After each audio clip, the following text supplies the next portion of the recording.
है। और इसीलिए मैंने ये क्वेश्चन लिखा आज, why craving is biggest hurdle in spiritual progress, spiritual sadhana. क्योंकि इतने साल की सेवा, इवन गुरुजी के संग रहने के बाद और बहुत रीडिंग के बाद ये समझ में आता है कि स्पिरिचुअल साधना में अगर सबसे बड़ी रुकावट है तो वो क्रेविंग है, जिसको हिंदी में हम तृष्णा कहते हैं, या तो अनफुलफिल्ड, इसको सिंपल लैंग्वेज में अनफुलफिल्ड डिजायर कहते हैं। तो इंसान का मन कैसा है कि उसकी एक इच्छा पूर्ति नहीं हुई, वो तुरंत दूसरे के पीछे भागता है। इसीलिए तो कहते हैं कि वो पृथ्वी से चंद्र तक की यात्रा की, मंगल तक पहुंच रहा है, फिर भी उसके मन को सुकून नहीं है। क्यों? क्योंकि इच्छाएं एंडलेस है, वो इच्छा को कॉन्क्वर नहीं कर सकता। इसीलिए श्री अरविंदो ने लाइफ डिवाइन में कहा है कि conquering desire is surest way to achieve the goal of life and even spirituality, not satisfying और मास्टरिंग इट। मतलब mastering one has to do but not satisfying it. क्योंकि आप सेटिस्फेक्शन के पीछे लगोगे तो डिजायर फुलफिल करके सेटिस्फेक्शन कभी नहीं आएगा। आपको वो डिजायर को कॉन्क्वर ही करना पड़ेगा।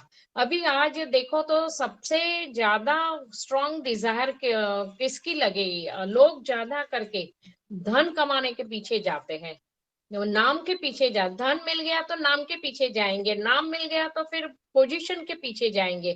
मतलब पहले धन कमा लिया, धन कमा लिया तो फिर वह भी नेम चाहिए, खूब चैरिटी करेंगे, पनहार गारलैंड पहनेंगे, बड़ी बड़ी पार्टियां करेंगे, पैसा देके अवार्ड विनिंग करेंगे ताकि नाम मिले कि I am such a big personality, celebrity in the life. Celebrity बन गए, फिर लालसा होती है कि अभी सत्ता मिले, तो फिर मतलब ये एंडलेस डिजायर होती है।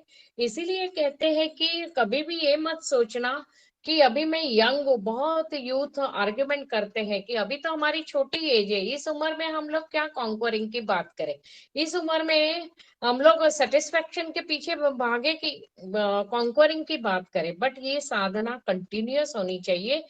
सेटिस्फेक्शन, तुम एक लक्ष्य रखो, सक्सेसफुल होने का लक्ष्य रखो, नो प्रॉब्लम। बट उसके लिए अनएथिकल प्रैक्टिसेस तो never allowed, never permitted. In fact आज के यूथ में काफी परसेंटेज अगर आप स्टडी करो तो अभी धीरे धीरे मिनिमलिस्टिक लिविंग का कंसेप्ट पॉपुलर हो रहा है। काफी लोगों में ये कंसेप्ट मिनिमल लिस्टिंग लिविंग, मतलब ये एक मॉडर्न कंसेप्ट है but it is very close to spirituality. वो कंसेप्ट में क्या है, इसका आर्टिकल मैंने पढ़ा था और मुझे बहुत अच्छा भी लगा, because I belong to that category, we belong to that category people, कि अच्छे अच्छे क्वालिफाइड लोग, एक फेडरल बैंक का मैनेजर है, उसकी वाइफ भी आईटी प्रोफेशनल है, they can afford a very luxurious life, bank ने भी उनको बहुत बड़ा फ्लैट दिया है। पर ये जर्नलिस्ट जो इंटरव्यू ले रहा था, जब उसने फ्लैट में विजिट की तो ज्यादा करके फ्लैट खाली है, क्योंकि वो बोले कि हम जापान और अदर कंट्रीज में गए, उसने बहुत सारी कंट्री का नाम दिया है, तो वहां हमने देखे कि बड़े बड़े घर पर रूम खाली है, कम से कम फर्नीचर वो लोग रखते हैं।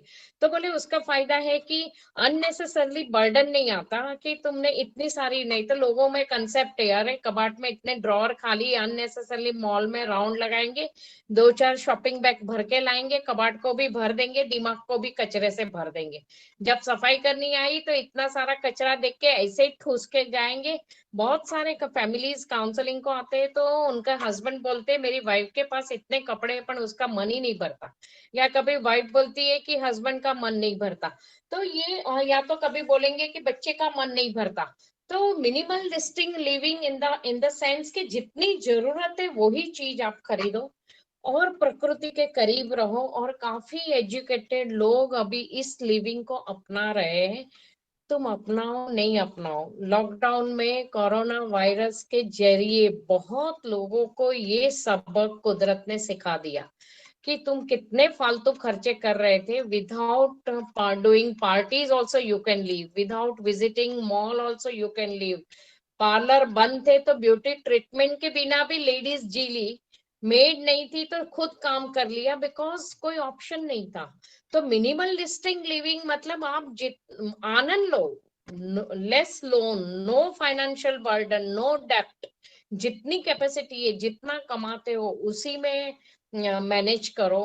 घर में, घर बड़ा है तो भी फर्नीचर मिनिमम रखो, मोर ट्री प्लांटेशन लो, गार्डनिंग का आनंद लो, प्रकृति के बीच रहो और लेस बर्डन के साथ जीवन का आनंद लो। यही तो स्पिरिचुअल कंसेप्ट है।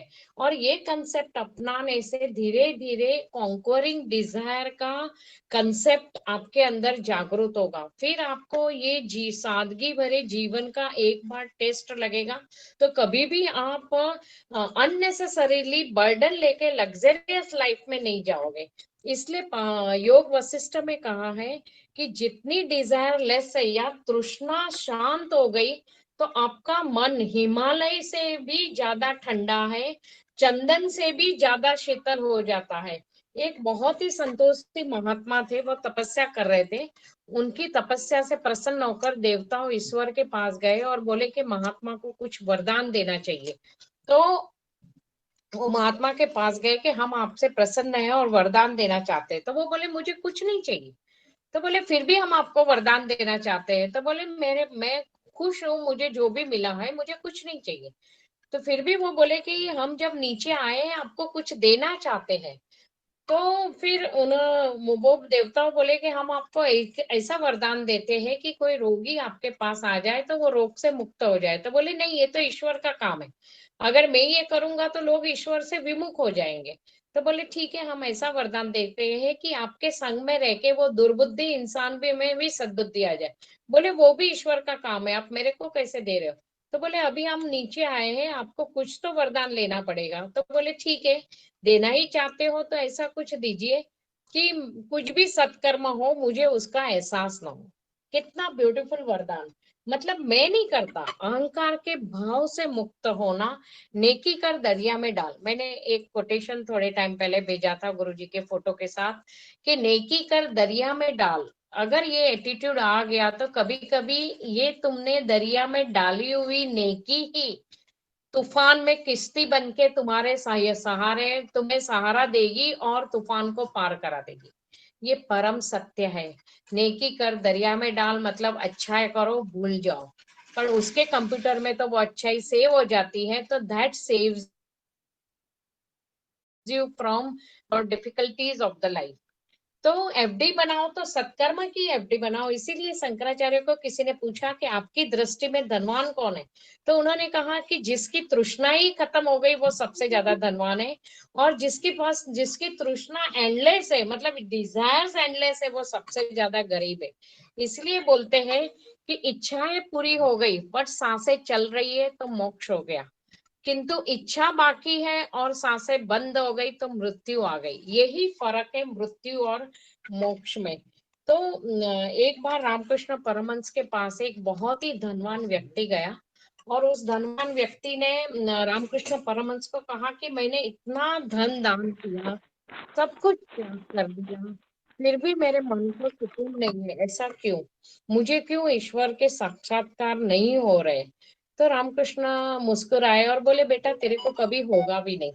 तो वो बहुत निराश हो गए, बोले आप जैसे माने हुए फकीर के मुख से ऐसा निकल रहा है? तो बोले बेटा तूने संपत्ति का त्याग किया, ग्रोस चीज का त्याग किया, किंतु जो फीलिंग का त्याग करना चाहिए मैं त्याग कर रहा हूँ, वो मैं की भावना का त्याग नहीं हुआ। तो अहंकार का त्याग नहीं है तो सुकून कैसे मिलेगा? तो जब कि मैं जब लोअर हो जाता है तो इंसान के अंदर की तृष्णा शांत होनी शुरू हो जाती है कि जब मैं ही नहीं रहता तो फिर मैं जब उसका सेवक हूँ, उसका ही रूप हूँ, तो उसके पास तो सब कुछ है। जब आप उस लेवल पे पहुंच जाते हो तो इतनी सिद्धियां प्राप्त होती है कि आप जो चाहे क्रिएट कर सकते हो। आपकी वाणी वैखरी हो जाती है, आप आशीर्वाद दो तो वो फलीभूत होना शुरू हो जाता है, क्योंकि आपको स्वयं के लिए कुछ नहीं चाहिए। जो प्राप्ति आपने की आप दूसरों के भले के लिए यूज कर रहे हो, तो आपकी इनर पोटेंशियल, आपकी क्षमता इतनी बढ़ती है। So that is the reason कि craving is the biggest hurdle in spiritual path. Conquering desire is the surest way to achieve the ultimate aim of the life.